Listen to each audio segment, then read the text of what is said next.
जो चारा चोरी में जेल जाके बैठे हुए हैं, ये मोदी जी बोल रहे हैं। जो बीमारी के कारण जेल से बाहर आने की उनको इजाज़त मिली है, वो संविधान करते रहते हैं। जिन्होंने संविधान की सारी भावनाओं को तोड़ते हुए, जब विमेन आरक्षण बिल आया था पार्लियामेंट के अंदर, तो बिल की प्रत को उन्होंने छीन लिया और फाड़ दिया। और संसद का वो आखिरी दिन 40 बिल संविधान का घोर अपमान करने वाले संविधान कर रहे हैं। तो बंधुओं,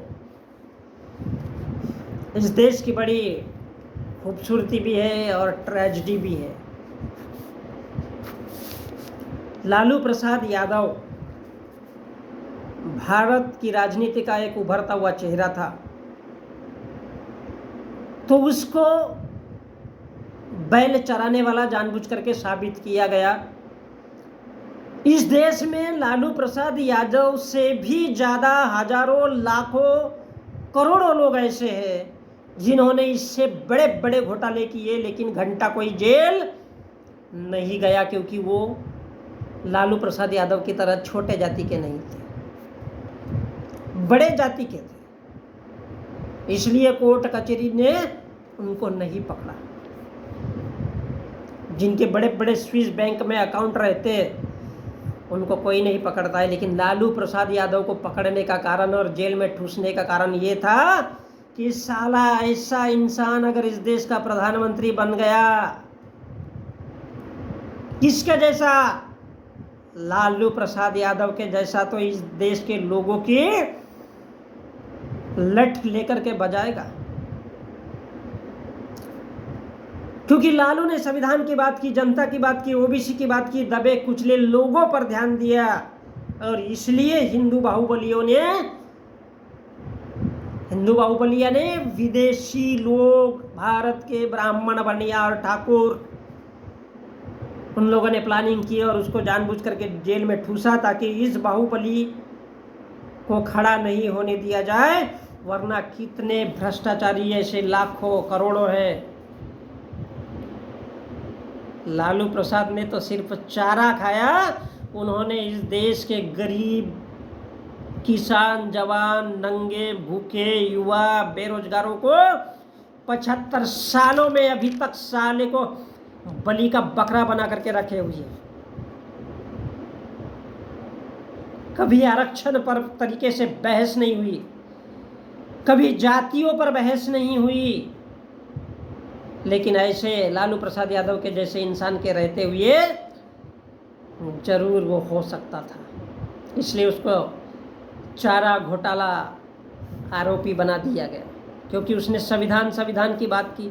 तो हिंदुओं के लिए, आरएसएस के लिए वो आतंकी कहलाया। क्या कहलाया? आतंकी। और हिंदू चाहता है जो मानवता की बात करे, संविधान की बात करे, सालों को उसी को तो जेल में ठूसना है।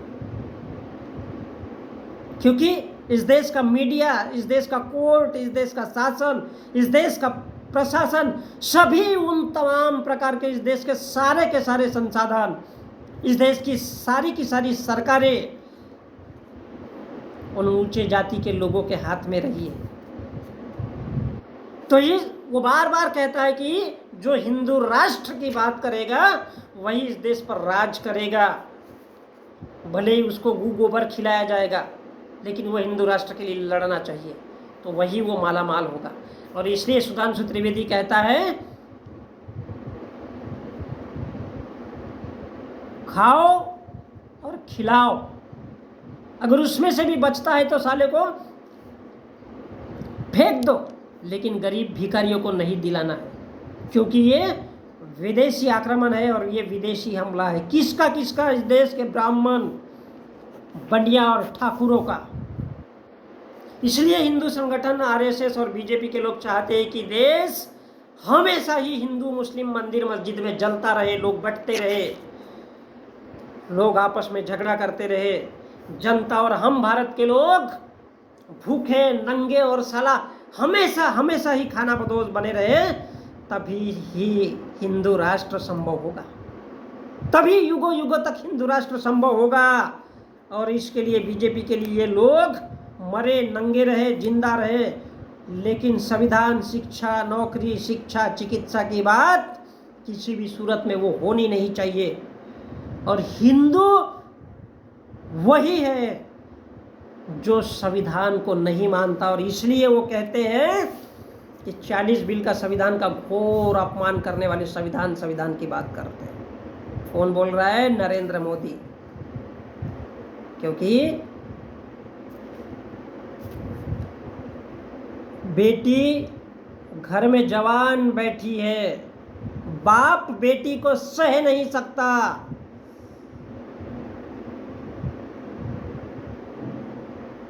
माँ तो घुर घुर के मर जाती है और भाई ये देख नहीं सकता। तो ये हमारे देश का हाल है बंधुओं। जो संविधान की बात करेगा उसको इस देश में फांसी पे टंगाया जाएगा, और यही हिंदू राष्ट्र है। और इसलिए इस देश के लोग 75 सालों के बाद भी आज नहीं हुए, तो डॉक्टर अंबेडकर की वो बात याद आती है कि सबसे पहले अगर इस देश में कुछ जरूरी है तो इस देश के मंदिरों को तोड़ देना, शमशान बना देना उस जगह पे, ताकि लोग सबसे पहले शिक्षा, नौकरी, संविधान, अपना पेट को समझे, अपनी आमदनी को समझे, तभी इस देश का भला होगा। वरना ये हिंदू राष्ट्र कहने वाले इस देश में आतंक बिछा बिछा के बारूद, गोला बारूद और बम फोड़ फोड़ करके इस देश को हमेशा के लिए चलाते रहेंगे, क्योंकि हिंदू इस देश में कभी भी संविधान को लागू होने ही नहीं देना चाहता।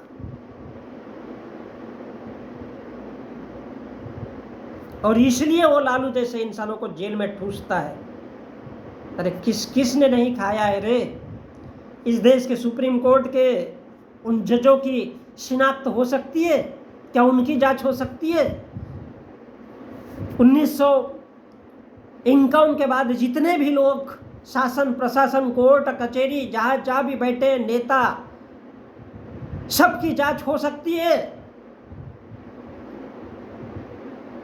नहीं की जा सकती है। हाँ, लेकिन इस देश के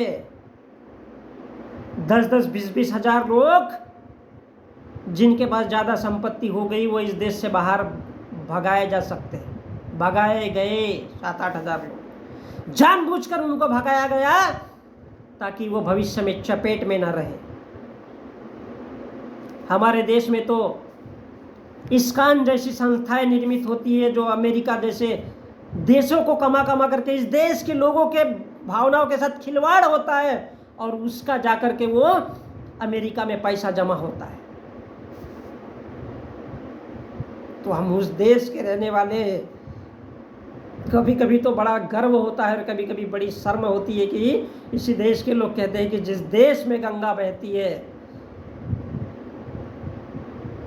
और जिस देश में साले लोग नंगे रहते हैं, सेक्स नहीं करना मालूम है उनको, खाना नहीं मालूम है, हगना नहीं मालूम है, मूतना नहीं मालूम है, फिर भी मेरा भारत महान का नारा लगाते हैं। तो धन्य है मेरा देश। जय भीम, जय संविधान और जय भारत।